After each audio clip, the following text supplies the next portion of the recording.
Yo! So this is some general advice for Comet Catcher Remake, specifically to help Hermoise, because he played Barcast the other day and had some issues. And my main observation is that, okay, let's start with the first constructor. I would advise to do a queue like this. Let's say you do mexes until here, and then you shift space insert like 3 or 4 LLTs here to secure this choke. And if you're cocky and like confident, you could actually naked expand all these mexes and just protect with radar and army. Or you add like these two LLTs as well. But that's a lot of LLTs, but then you can focus more on aggressing and harassing yourself maybe. But experiment with only doing naked mexes until the choke, and you do 4 LLTs here. So, and then we press the radar key, and we shift space insert a radar there, and we could also shift insert like a radar there and there maybe.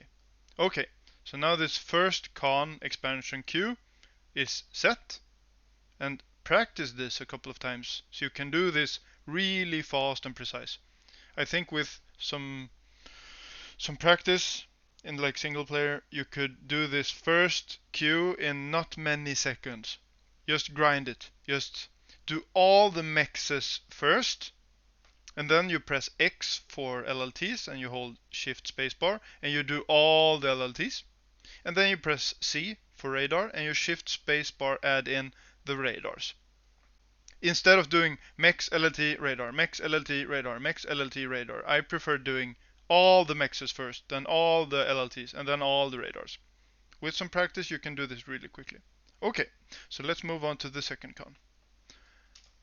With this one, I like to head right, like to mid-map, kind of.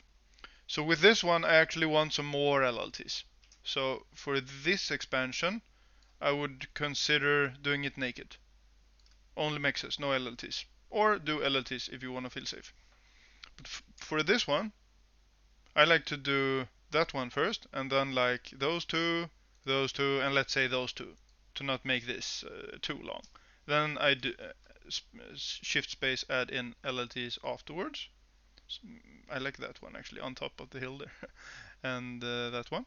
And then I do radars, maybe like one there at least, and maybe like one there, something like that. Okay, and ignore the scouts for now.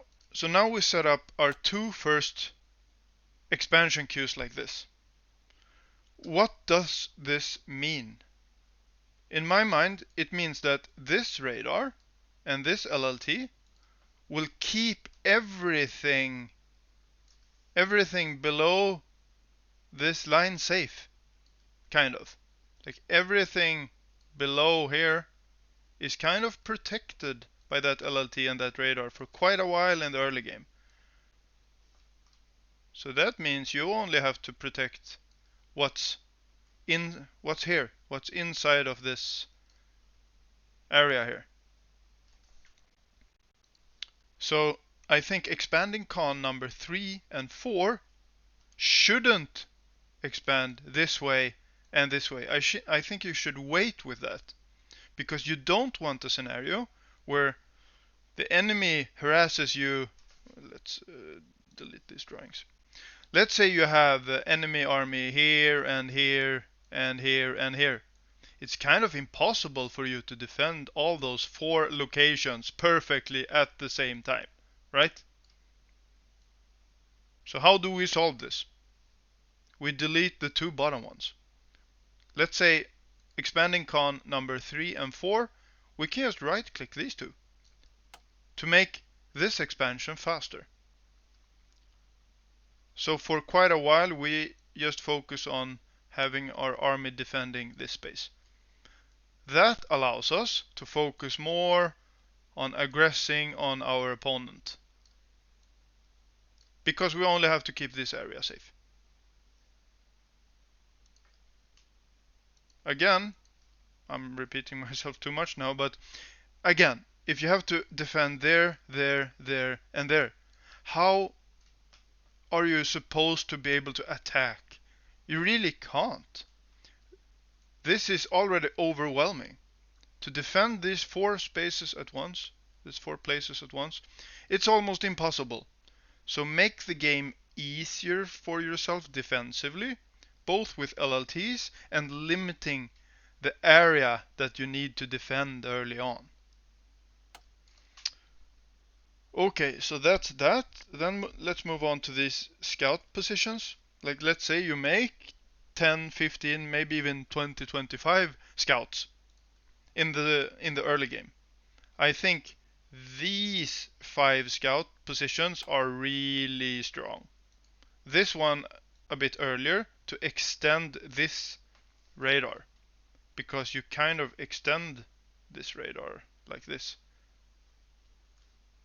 And these 2 kind of extend the radar like this. But these 2, they kind of extend your radar vision like this, right? So the enemy can only aggress through this midline, and you keep some army like here. Maybe you put the radar here a bit later to see more mid-map. But you kinda close off the map quite a bit. So these scout positions are really OP. What else?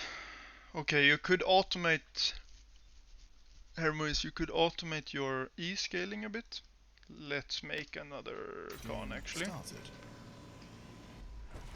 Okay. Paused. Let's say you make a blueprint. You could do blueprints like this. This is, to be specific, it's first the con turret, then it's 4 solars, then it's the second con turret, and then it's 4 solars.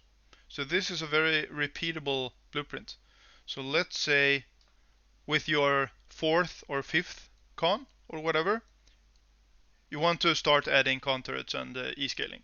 Okay, so we do Alt B to select this blueprint. And maybe we do something like this. We want the commander to be able to boost out the first 1 or 2 con turrets. So we make the first blueprint close to the commander like this. And we also want all the con turrets to reach all labs. At least that's how I like it. So first one there, then maybe like second one there, and let's say we make third one there, and fourth one like this. Now we have a lot of automated scaling. And then of course with another con we could have 2 cons scaling E. Let's say we add with another con we could add like some solars like this maybe. Now you have automated E-scaling. So now in the early game we made sure that these buildings kind of take care of themselves.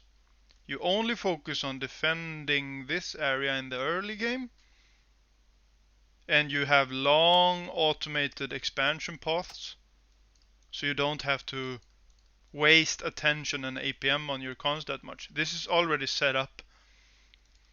And also the E-scaling and con turret building and macro is also automated.